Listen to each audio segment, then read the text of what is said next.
que eso es bíblico, pero lo que vamos a explicarlo desde un punto apologético, es un punto donde por medio de las Escrituras demostramos de la doctrina que nosotros creemos. Entonces aquí tenemos el punto número 10 de nuestra enseñanza. El punto número 10 dice: creemos en diezmos y ofrendas. Para esto vamos a leer las Escrituras en Deuteronomio, en el libro de Deuteronomio 14:22. Tenemos otra escritura que es Malaquías 3:8, y la tercera escritura es Hechos 2:44-47. Tenemos Deuteronomio 14:22.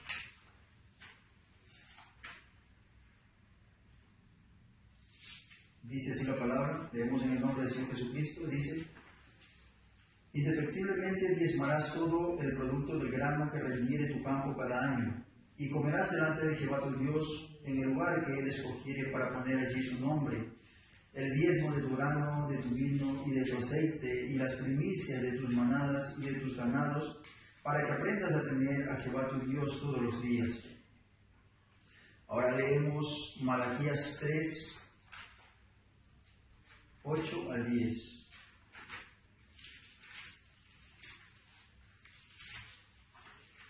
Malaquías es el último libro del Antiguo Testamento, está en la mitad de la Biblia, para que no nos perdamos. Dice Malaquías 3, del 8 al 11, dice: ¿robará el hombre a Dios? Pues vosotros me habéis robado, y dijisteis: ¿en qué te hemos robado? En vuestras diezmos y ofrendas. Malditos sois con maldición, porque vosotros la nación toda me habéis robado. Traed todos los diezmos al alfolí, y hay alimento en mi casa, y probadme ahora en esto, dice Jehová de los ejércitos, si no os abriré las ventanas de los cielos y derramaré sobre vosotros bendición hasta que sobreabunde. Reprenderé también por vosotros al devorador, y no os destruirá el fruto de la tierra, ni vuestra vida en el campo será estéril, dice Jehová de los ejércitos. Amén. Ahora tenemos Hechos capítulo 2. Hechos 2, 44 al 47.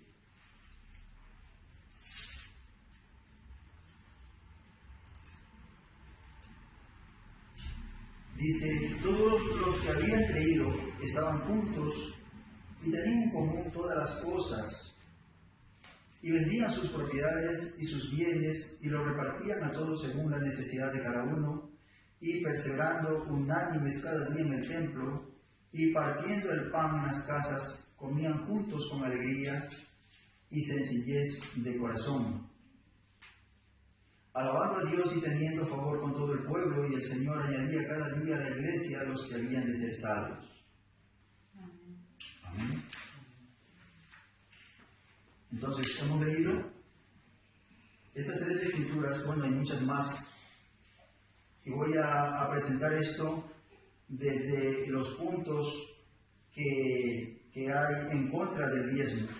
Incluso en las diferentes iglesias se dice de que el diezmo ya no es para este tiempo, de que el diezmo ya no es, eso fue para la nación de Israel. Entonces, vamos a presentar, el primer punto dice que el diezmo fue para la nación de Israel, y el segundo punto dice que no se enseña en el Nuevo Testamento.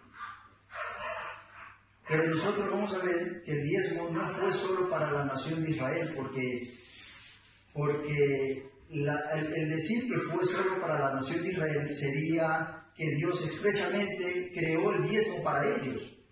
Pero nos damos cuenta que el diezmo no está basado cuando se hace la nación de Israel, cuando se funda la nación de Israel. Cuando vemos en la Biblia, y vamos a ver de que el diezmo comienza, vemos en las Escrituras que el diezmo comienza cuando Abraham se encuentra con Melquisedec. Entonces está desde mucho antes. Entonces hay una gran diferencia en decir que el diezmo se instituyó para los levitas, que son el pueblo de Israel, en decir que el diezmo se utilizó para los levitas. Entonces el diezmo era utilizado para los propósitos terrenales, para la mantención de los levitas. Entonces, ¿qué es lo que hizo Dios cuando Él instala las 12 tribus? ¿Qué es lo que hace? Él separa una tribu para Él. Él separa esta tribu para que esté al servicio del templo. Y ellos no trabajaban.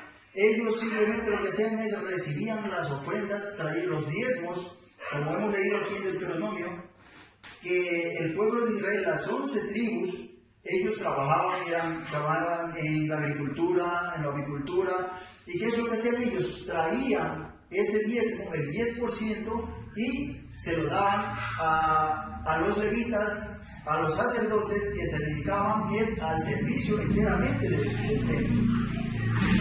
Entonces, el decir que fue el diezmo para el pueblo de Israel, entonces sería como negar de que el diezmo ya se instituyó antes del pueblo de Israel. Entonces, nosotros aquí vamos a ver que el diezmo está vigente hasta el día de hoy, porque el primero, el diezmo es un salario. Número 2, el diezmo no pertenece a la ley ritual mosaica. Y número 3, el diezmo alimenta la casa de Dios. Ahora, aquí en Malaquías nos está diciendo que, vamos a leer nuevamente Malaquías.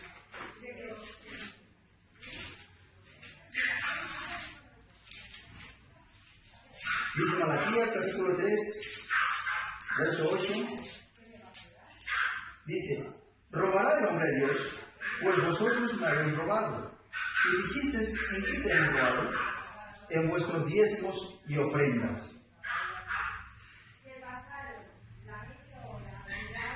Ahora nos damos cuenta de que el diezmo fue instaurado para sostener el ministerio de los levitas.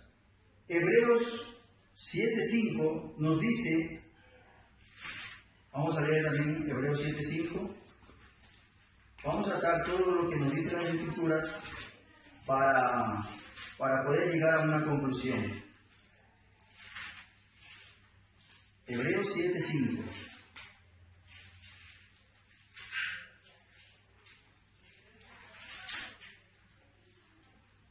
Ciertamente, los que de entre los hijos de Leví reciben el sacerdocio tienen un mandamiento de tomar del pueblo los diezmos según la ley, es decir, de sus hermanos, aunque estos también hayan salido de los lomos de Abraham.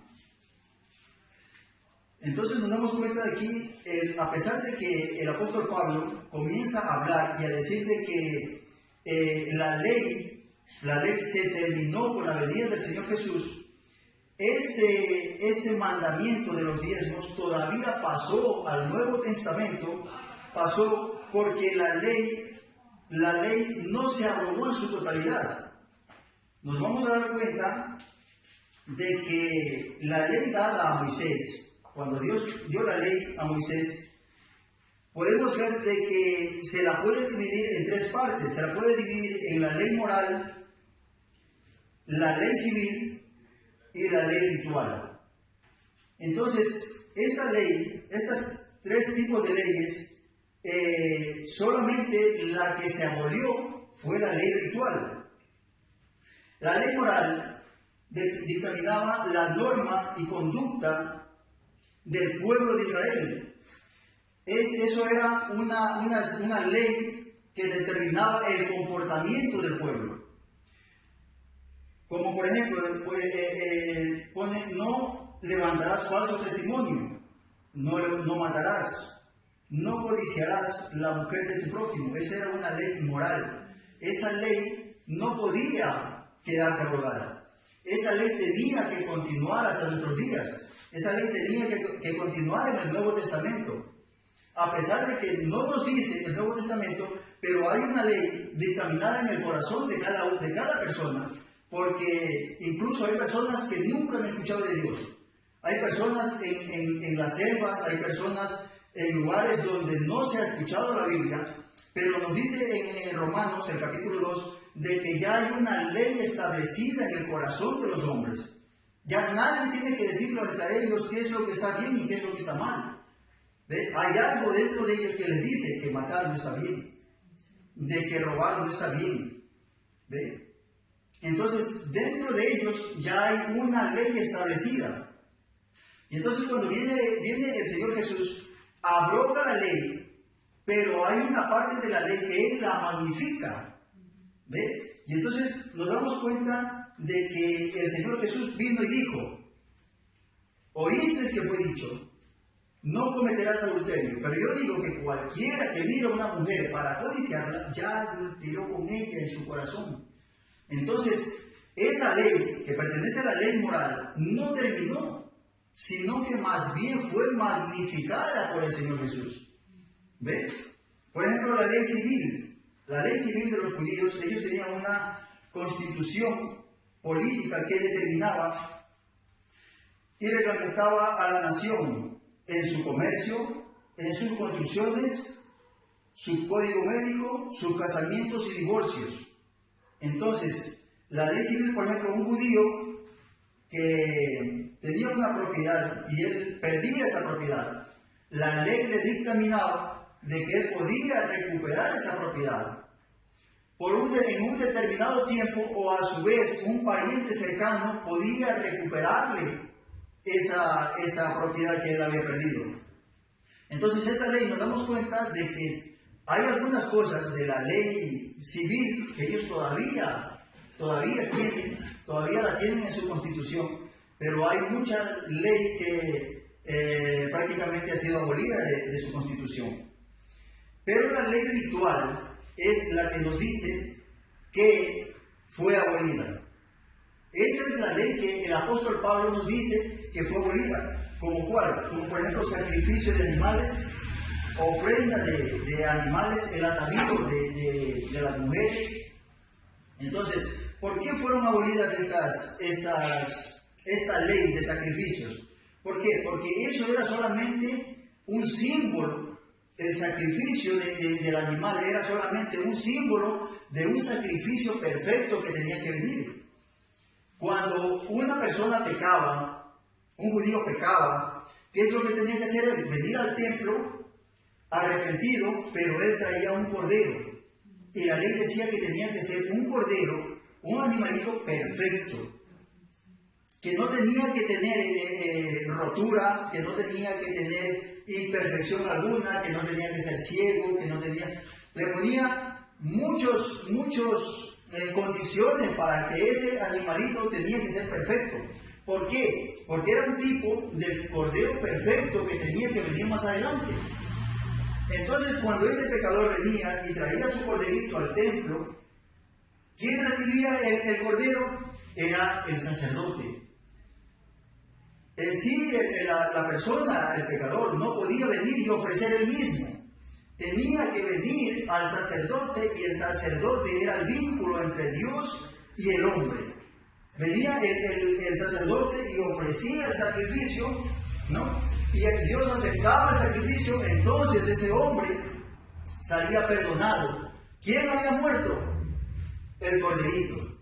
El corderito, él ponía sus manos sobre el cordero, y entonces venía el sacerdote y le asestaba el puñal y lo mataba. Y esa sangre recogida era entregada en el templo. ¿Ve? Entonces Dios aceptaba esa sangre, pero el hombre no salía de sus pecados perdonados. Solamente esa sangre cubría sus pecados, pero no salía perdonado. ¿Por qué? Porque la sangre animal, el espíritu animal, no es más alto que el espíritu del hombre. La sangre animal es una sangre inferior a la sangre del hombre. Por eso que esa sangre no le podía perdonar el pecado al hombre.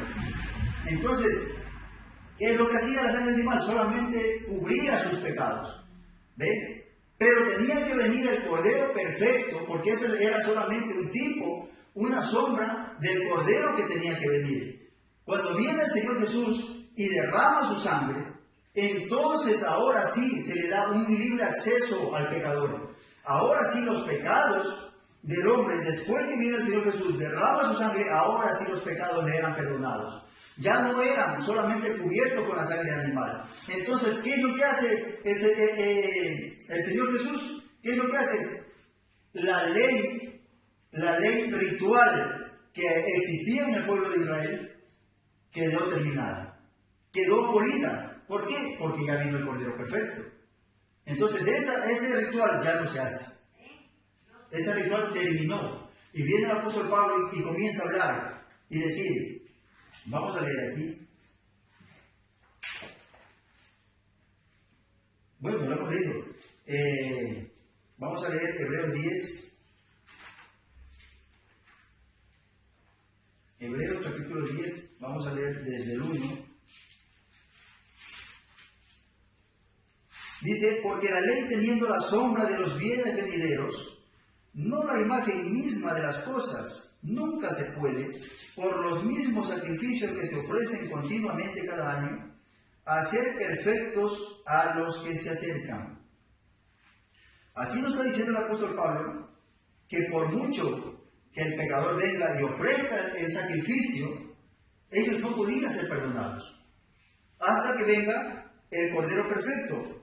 Dice, por los mismos sacrificios que se ofrecen continuamente cada año. O sea, el pecador tenía cada vez que pecaba, cada año tenía que venir con su corderito. Y si se han dado cuenta que cuando vino el Señor Jesús, ellos habían hecho en el templo un negocio de ese. Ellos tenían sus animales ahí y los vendían. Entonces, ¿qué hacía el pecador? Simplemente venía a comprar el cordero y lo ofrecía. Pero en sí, la ley les exigía que tenía que ser un cordero que ellos, los primogénitos de las ovejas, ese cordero es el que tenía que venir, tenía que ser de ellos. Ellos tenían que ofrecer un cordero que les pertenezca a ellos. Eso es lo que decía la ley. Pero ellos comenzaron a obviar eso. Con el paso del tiempo, ustedes saben que con el paso del tiempo comienza a quedarse de un lado las cosas y comenzamos a hacerlo más liviano. Cada vez comenzamos a hacerlo más liviano. Y cuando vino el Señor Jesús, el templo se había convertido en un negociado. ¿Ven? Entonces, la ley ritual desapareció. Jesús dijo en Mateo 23, vamos a leerlo. Mateo 23, 13.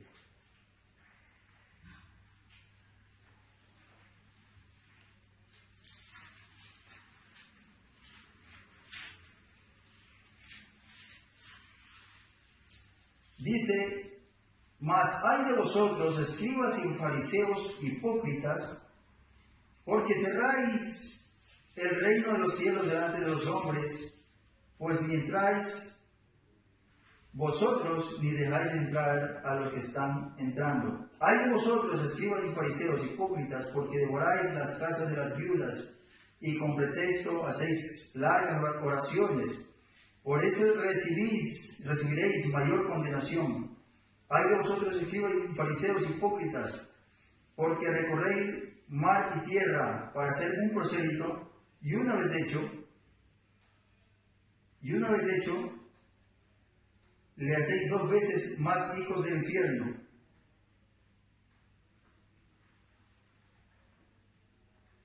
(23, 13).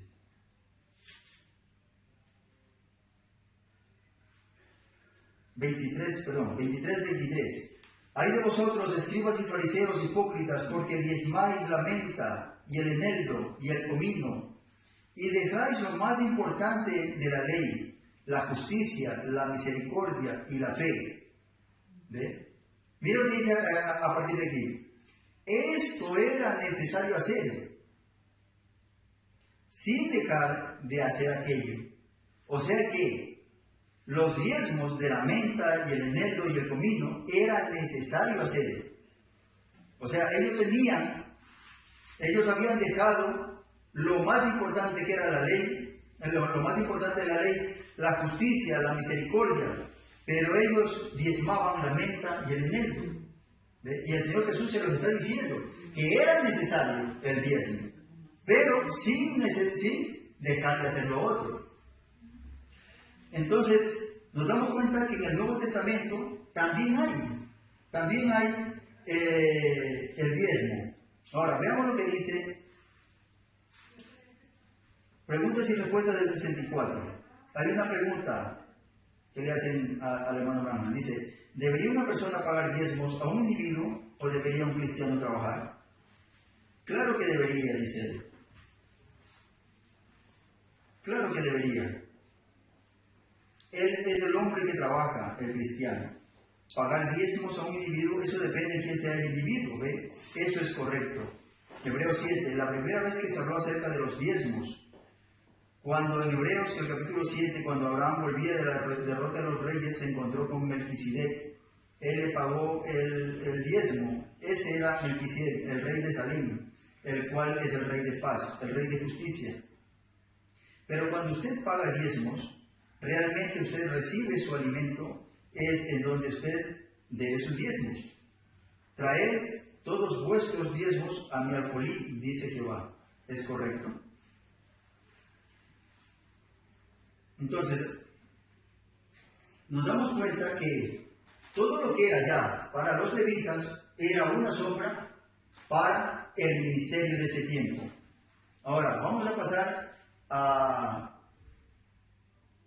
fundamentar esto de ahora en este tiempo.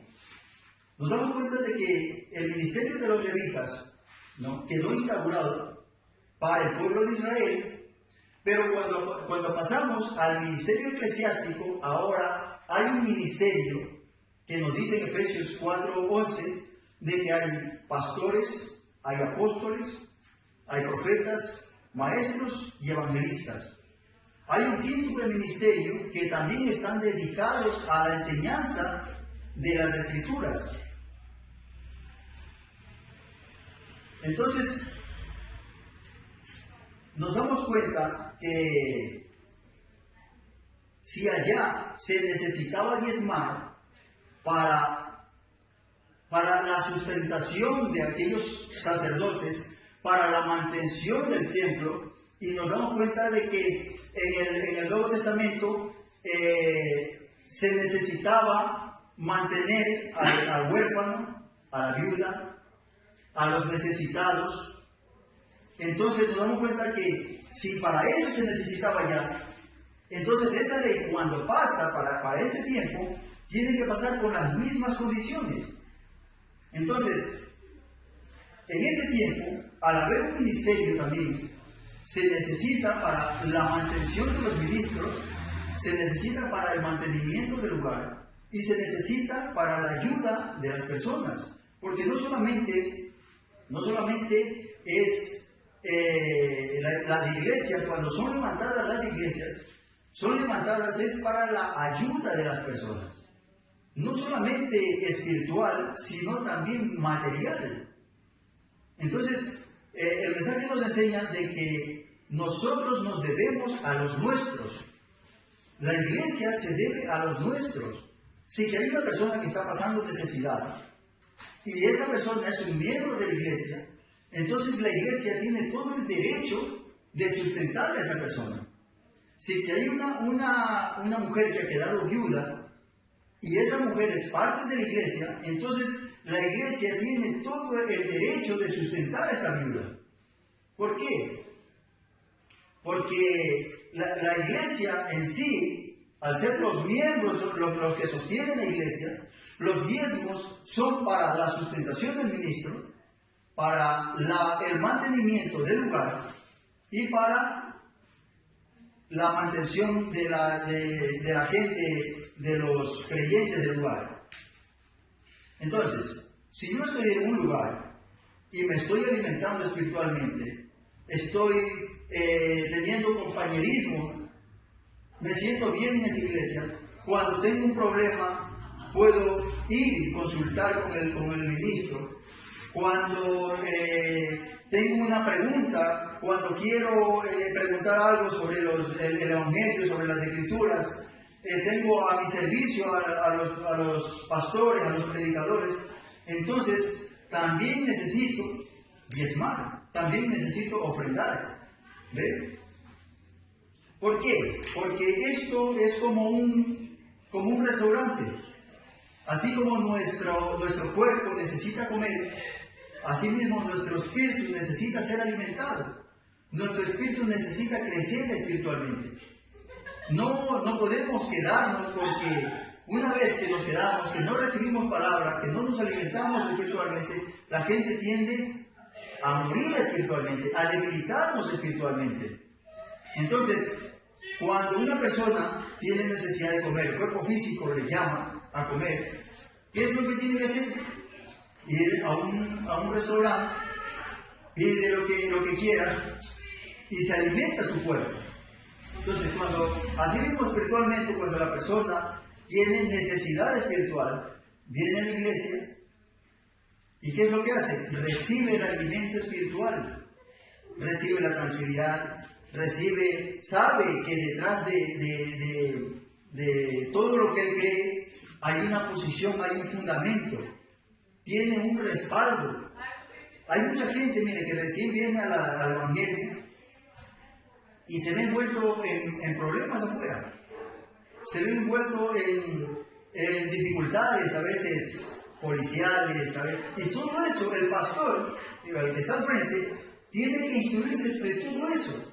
El pastor tiene que saber de medicina, tiene que saber de leyes, tiene que saber de ciencia. De todo eso tiene que instruirse el pastor para poder ayudar a sus congregantes, para poder ayudar a sus ovejas. El pastor no es solamente venir aquí y hablar y traer un sermón, y después del sermón se va a su casa y se acabó. Esa no es la responsabilidad de un pastor. La responsabilidad de un pastor es estar al servicio las 24 horas. Nunca se acaba la actividad del pastor. Nunca se acaba. Él está orando. Él es la conexión entre Dios y sus ovejas. Por eso Dios no actúa directamente con las ovejas. Cuando una oveja pertenece a una iglesia, está en una iglesia, está cubierto bajo la sangre que Dios otorgó a esa iglesia. Si nosotros nos fuéramos ya, saliéramos un poquito de este tema y nos fuéramos al Antiguo Testamento, como Dios estableció que en el sacrificio le dijo a Moisés, tú harás el sacrificio, recogerás la sangre, recógela en dos bandejas. Una esparces en el sacrificio y la otra la lanzas al pueblo. ¿Qué tipificaba esto? Que la sangre ahora estaba protegiendo al pueblo. Lo peor que podía pasar para un judío era salir bajo la sangre, salir de la congregación. ¿Por qué? Porque afuera él podía ser muerto, podía venir una fiera, podía matarlo. Por eso, lo peor el peor castigo que podía recibir un judío era cuando lo hallaban culpable, venían los ancianos, abrían las puertas de la ciudad, lo sacaban afuera y cerraban las puertas tras sí. ¿Ve? Y él afuera quedaba fuera de la sangre. Ya no había un cobijo para él, ya no había un socorro para él. Y por eso nos damos cuenta que Dios instaló 6 ciudades de refugio. 6 ciudades donde podían ir y socorrerse ahí hasta que se les haga un juicio. Pero eso es otro tema. Entonces, la persona que está en una iglesia, pertenece a una iglesia, ¿no? Esa persona es la que apoya a la iglesia con sus diezmos, ofrendas y su asistencia. Y entonces esa persona, así como tiene sus deberes, así como tiene sus obligaciones, así también tiene sus derechos. Si yo pertenezco a un lugar y si yo cumplo con lo que me dicen las Escrituras, diezmo, ofrendo y vengo a la iglesia y apoyo a la iglesia con mi asistencia, entonces si algo me pasa a mí, la iglesia también se debe. La iglesia también me protege. Si yo tengo un problema en mi hogar, con mi esposa, quizás ustedes saben que hay muchos hogares en estas situaciones, donde ellos tienen problemas, donde no se comprenden, donde sus hijos se están yendo al mundo. Cuando ellos tienen un problema, ellos también tienen un respaldo de la iglesia. No solamente venir y el pastor decirles, vayan y oren. No, el pastor tiene que hacerse cargo, tiene que visitar. Si el hombre viene y dice, hermano, mire, tengo problemas en mi casa, mi esposa no me entiende, mi esposa, tengo problemas con ella. ¿Qué hace el pastor? Viene, va a su casa, visita, arregla ese problema, conversa con la esposa. ¿Ven? Eso es el trabajo del pastor. Si sus hijos están rebeldes, el pastor viene, le aconseja al padre. Quizás el padre, nosotros quizás los padres estamos fallando en eso. Estamos fallando en algo y no sabemos. Ojalá que mañana podamos hablar sobre hay cosas de que los cristianos piensan que están bien, pero en realidad están obrando mal, están haciendo mal. Y si no se les dice, ellos continuarán así. ¿Ven? Una de esas cosas es esto, la puntualidad. Una de esas cosas es la puntualidad. Porque pensamos de que nosotros podemos decir, podemos hablar, pero no cumplimos con eso. Y pensamos que no pasa nada. ¿Ve? Por ejemplo, yo le digo a alguien, voy a estar ahí a las 10 de la mañana. ¿Ve? Y dan las 10:30, dan las 11. Y no pasó nada. No llego, o llego tarde. Y pensamos de que, pero nosotros los cristianos valemos lo que vale nuestra palabra. Si nuestra palabra no nos respalda, nosotros no valemos. Si lo que nosotros decimos no lo cumplimos, nosotros no valemos. Nosotros valemos lo que hablamos. Si yo digo, estoy a las 10 de la mañana, tengo que estar ahí a las 10 de la mañana. Ojalá mañana podamos ampliar un poco más ese texto. Entonces, Malaquías 3, nos dice, ¿robará el hombre a Dios? ¿Robará el hombre a Dios? ¿Y qué es un robo? Un robo es apropiarse de lo que no es suyo. Si allá los levitas, allá el pueblo de Israel tenía que diezmar ovejas, todo lo que les daba, lo que Dios les bendecía, ellos tenían que diezmar el 10%. Ellos diezmaban ovejas, ellos diezmaban bueyes, diezmaban alimentos, pero es lo que Dios les daba. Ahora no podemos diezmar eso. ¿Ven? No podemos diezmar. Pero si usted tiene una huerta, claro que puede diezmar eso. Si usted tiene animales y Dios les bendice, usted puede diezmar eso. Pero yo creo que ahora ninguno de nosotros tenemos animales en casa. ¿Ve? Nadie tenemos gallina, no tenemos borregos que traigamos a la iglesia en borrego, ¿verdad? Entonces, como ese tiempo se terminó, ahora estamos en un nuevo tiempo donde nosotros tenemos que diezmar lo que Dios nos da. Y mire lo que dice Dios aquí. Dice, traed todos los diezmos al alfolí y que haya alimento en mi casa. ¿Para qué era este alimento? Era para sustentar a las personas necesitadas. Las iglesias tienen que preocuparse por los necesitados, por el viajero. A veces viene el viajero que va pasando, a veces no tiene. Y si la iglesia está fundamentada bajo esa creencia, se le puede ayudar. Claro que el diácono que está a cargo de esto, él tiene que primeramente investigar, a ver si es verdad. Viene un viajero y de repente no tiene dónde estar, no tiene dónde quedarse. ¿Ve? Entonces, ¿qué hace la iglesia? Le ayuda con una estancia, le ayuda dónde reposar, dónde quedarse. Para eso son instaladas las iglesias. Entonces dice, que haya alimento en mi casa y probadme ahora en esto. Miren qué promesa nos está dando. Ustedes pruébenme, dice, nos está diciendo Dios. Pruébenme. Pruébenme lo que yo les estoy diciendo y a ver, y miren lo que nos dice. Probadme ahora en esto, dice Jehová de los ejércitos, si no os abriré las ventanas de los cielos. Pero a veces se nos hace duro esto. A veces se nos hace duro. ¿Por qué? Porque a veces, con lo poco que gano, si diezmo, pues ya no como. Si diezmo, ya no tengo para ir al trabajo. Si diezmo, ya no tengo para la medicina de mis hijos. ¿Ven? Y entonces comienza a trabajar la mente. ¿Cómo hago? O diezmo, o como. Pero Dios dice, dadme a mí primero. Dadme a mí primero a ver si no abro la puerta de los cielos. ¿Ven? Y ahora, aquí yo también tengo un testimonio muy particular, porque yo soy testigo de esto.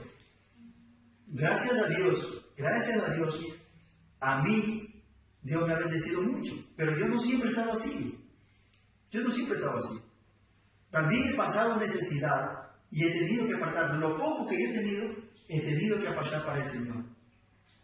Porque el Señor dice, me habéis robado. ¿Por qué? Porque lo que yo gano, el 10% no es mío. Si yo gano 100 euros, 10 euros no son míos. 10 euros son del Señor.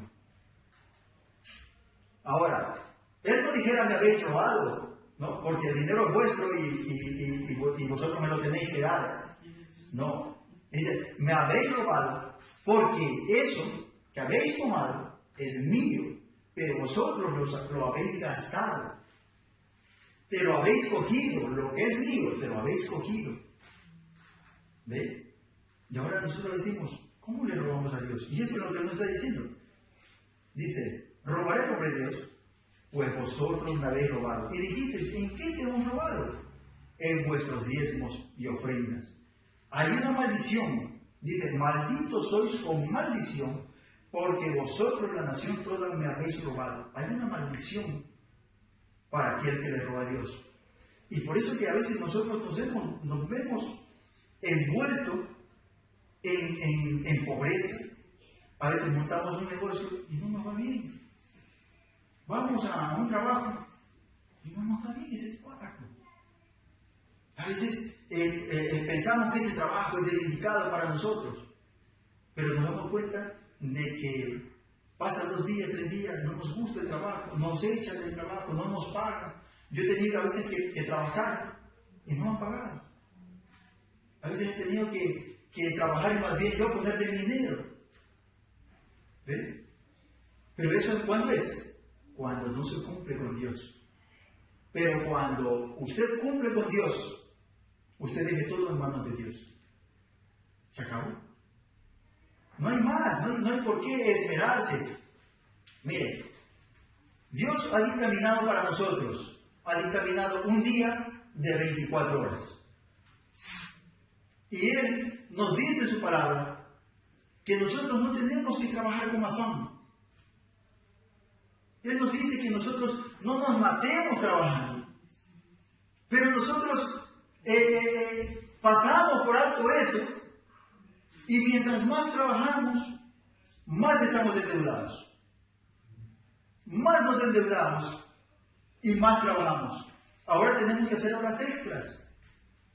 Ahora tenemos que trabajar el doble para poder pagar el internet, para poder pagar la televisión por cable, para poder pagar caprichos.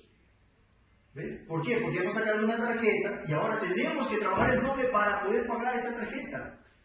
Pero el Señor a nosotros nos destinó 24 horas, de las cuales nosotros tenemos que dedicar 8 horas para descansar, 8 horas para trabajar y las 8 horas para trabajar, para estar con la familia y con el Señor. Las 8 horas. Si nosotros cumpliéramos con eso, yo estaba hablando con un pastor, un predicador, y el predicador me decía, es que Dios dijo que hay que trabajar. Y dice, si tú trabajas muchas horas, Dios entiende, Dios sabe que tú tienes que mantener a tus hijos. Tú tienes 3 hijos y tienes que mantenerlos. Y si tú trabajas, si tú trabajas en la mañana y en la tarde, te consigues un trabajito, Dios entiende, de que tú tienes que mantener a tus hijos y Él te da un trabajo. Yo le digo, pero Dios no obraría así. Si Él en su palabra me dijo que yo no tengo que trabajar con afán, que Él se va a proveer, Él me va a proveer a mí. Si yo le dedico el tiempo a Él, Él tendrá que cumplir su palabra. Él dijo, buscad primeramente el reino de Dios y su justicia. Y después el resto, todo viene por añadidura. Cuando yo logré entender eso, entonces, ¿qué hice? Comencé a hacer lo que dice aquí. Y entonces comencé a ver resultados. Yo no estoy predicando el evangelio de la prosperidad. No. Porque todos nosotros tenemos que ser probados. Así como yo estaba un día sin tener que comer, con frío, sin tener un trabajo, ¿no? Así mismo, yo tuve que pasar una prueba. Así mismo, cada persona tiene que tener una experiencia con Dios. Cada uno de nosotros tiene que tener una experiencia con Dios. Nosotros aquí en la iglesia lo que tratamos de hacer es de hacer más llevadera la carga. Si usted tiene una carga muy grande, ¿qué hacemos los hermanos? Nos ponemos al lado suyo. Y aquí le ayudamos a llevar esa carga. Nosotros no le vamos a quitar la prueba. Porque si Dios le está probando a una persona y yo me interpongo en eso, entonces Dios se va a venir contra mí. Y yo no quiero estar en contra de Dios. ¿Qué es lo que hace? El que está al frente, el pastor, ¿qué es lo que hace? Guiar a la oveja. Mira, tiene que hacer esto. ¿Por qué? Porque el que está al frente ya ha pasado todo eso. Él es una experiencia. Él es una experiencia viva. Dios ya le hizo pasar por todo eso para que Él pueda llevar a los demás. ¿Ve? Dice la Biblia, reprenderé también por vosotros al devorador. ¿Quién es el devorador? Aquel que nos quiere ver mal, aquel que nos quiere ver en la ruina, aquel que cuando usted hace la compra, se fue la luz y se le echó a perder toda la comida que había comprado. ¿Verdad? Se compró un pantalón, de repente se sentó en un lugar, estaba un chicle. Se le terminó el pantalón. Recién había cobrado el sueldo. Había un agujero en el pantalón, se le cayó el dinero. El afán con que usted ha logrado tener todo eso, vino el devorador y se le llevó. Lo que usted había recaudado, de repente, es en nada. Y mientras más esfuerzo que usted hace, ¿qué hace el devorador? Viene y se lo quita. Pero aquí hay una promesa que Dios nos hace y nos dice, traed mis diezmos a la alfolí y yo me encargo de eso. Yo me encargo de reprender a ese devorador, a ese que está ahí atrás tuyo y que te quita todo lo que tienes. A ese yo mismo me voy a encargar. Y entonces usted se va a dar cuenta. Lo poco que usted tiene, lo poco que usted gana, se le multiplica. Y de repente ahora ya tiene para pagar la luz, ahora tiene para pagar el gas, ahora tiene para su comida, su sustento. Ya aún le sobra. Ya aún le sobra. ¿Pero por qué ha sido eso? Es porque usted ha cumplido con Dios. Y asimismo Dios cumple con usted. Dios cumple su promesa, Dios cumple su palabra. Y esa es la forma como Dios tiene para obrar con la gente. Pero es difícil. Es difícil. Dice, y no os destruirá el fruto de la tierra, ni vuestra vida en el campo será estéril.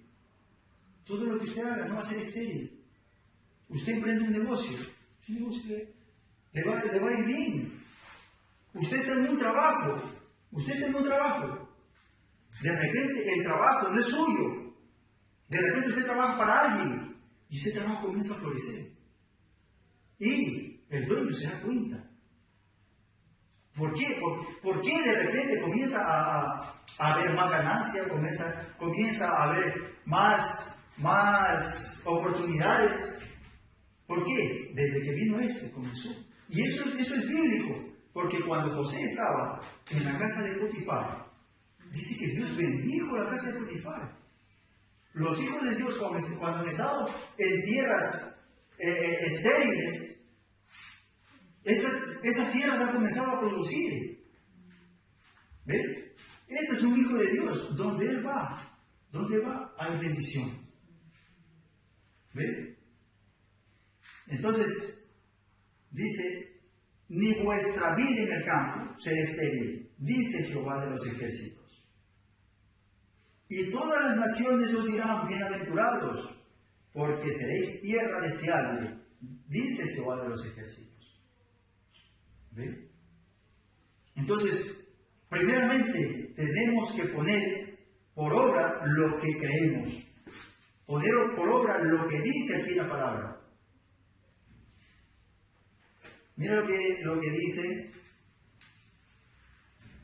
preguntas y respuestas. Dice, ¿no cree usted que todo aquel que reclama ser un cristiano debería pagar diezmos? ¿Traer sus diezmos al alfolí del Señor? Por favor, deme la escritura para esta pregunta. Muy bien, si usted, eso es verdad, que la Biblia dice en Malaquías capítulo 3, robará el hombre a Dios, y vosotros decís, ¿en qué te hemos robado? En diezmos y ofrendas. Dice el Señor, si no os abriré la ventana de los cielos y vaciaré bendición hasta que sobreabunde. Esto es un reto para cualquier individuo.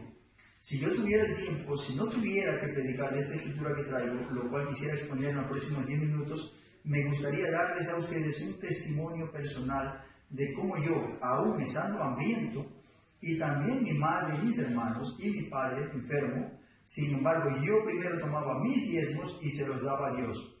Y ustedes debieran haber visto lo que sucedió. Yo nunca he visto en mi vida a ningún hombre o mujer que, aunque ganen únicamente $1 a la semana, que tomen los 10 centavos de ese dinero y lo pongan en el alfolí, o la iglesia en donde ellos asisten, que Dios no los haya bendecido. Si no es así, llámame un hipócrita. Sí, Señor, es un reto para cualquiera. Todo cristiano, eso es de otra pregunta. Cada cristiano debe pagar diezmos. Correcto, debe hacerse.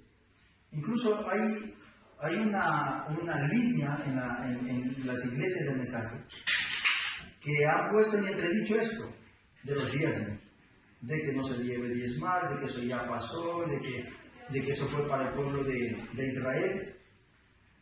Pero nos damos cuenta de que el apóstol Pablo viene hablando de esto. Viene hablando de que el hombre que trabaja, 1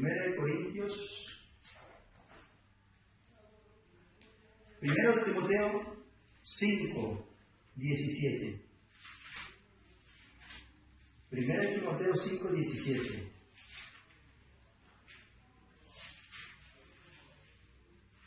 Dice, los ancianos que gobiernan bien sean tenidos por digno de doble honor, mayormente los que trabajan en predicar y enseñar.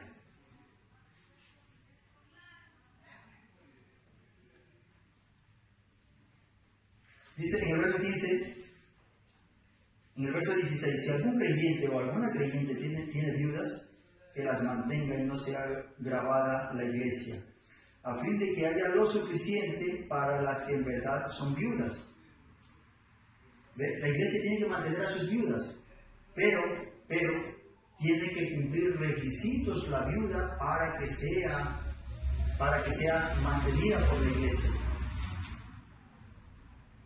Dice, los ancianos que gobiernan bien sean tenidos por dignos de doble honor, mayormente los que trabajan en predicar y enseñar. Pues la Escritura dice, no pondrás bozal al buey que trilla, y digno es el obrero de su salario. Entonces nos damos cuenta aquí que en las iglesias hay ancianos que se dedican a enseñar. El quíntuple ministerio se dedica a enseñar. Por eso el diezmo tiene que ser distribuido en las iglesias. Un salario para el que está al frente del pastor y la obra misionera, que es los que se dedican a enseñar, el evangelista que sale a predicar, el apóstol que sale a levantar iglesias, el maestro que se dedica a enseñar, ¿ve? El profeta que se dedica a profetizar. Todos ellos tienen que ser parte de este salario. Entonces no es solamente el pastor. Y nos damos cuenta que en las iglesias no se ha levantado un quíntuple ministerio, quizás porque el pastor quiere hacerse cargo de esto, de las ofrendas y los diezmos. Y como las ofrendas y los diezmos es para el ministerio, y como solamente hay un ministerio de pastor, entonces todas las ofrendas, todos los diezmos son para el pastor. Pero aquí nos dice el apóstol Pablo que todo obrero es digno de su salario. Si en una iglesia hay un ministerio, aparte del pastor, si hay un apóstol que va a levantar iglesias, el diezmo es para alimentar también a aquel apóstol.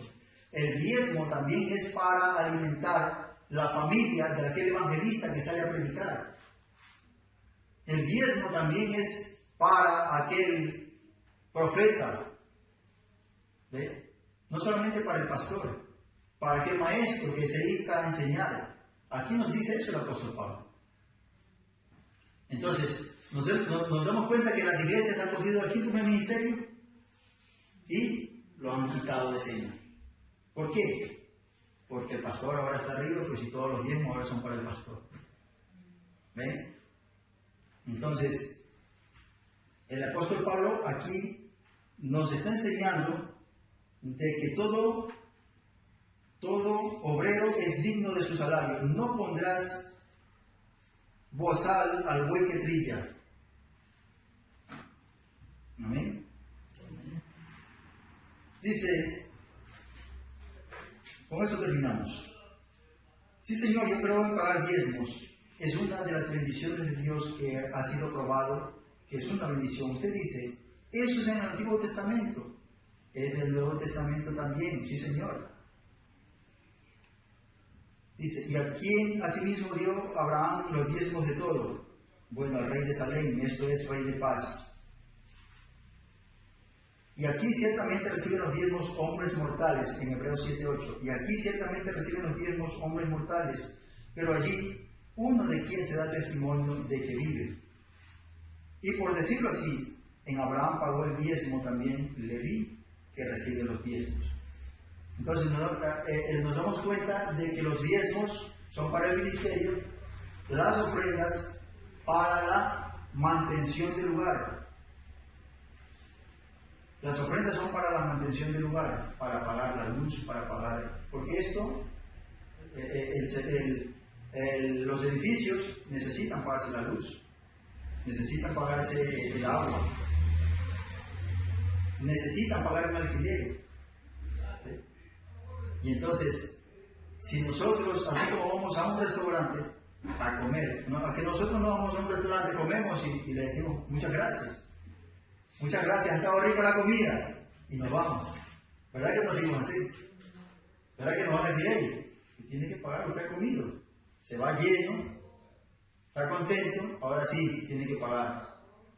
Entonces, cuando nosotros venimos a la iglesia, recibimos palabra, recibimos enseñanza, ¿no? Nuestro espíritu es edificado. ¿Qué hacemos? Nuestros diezmos y nuestras ofrendas. ¿Amén? Bueno, Dios les bendiga. Solamente tocar este punto para continuar con lo que estamos, con la enseñanza que estamos leyendo, que estamos teniendo.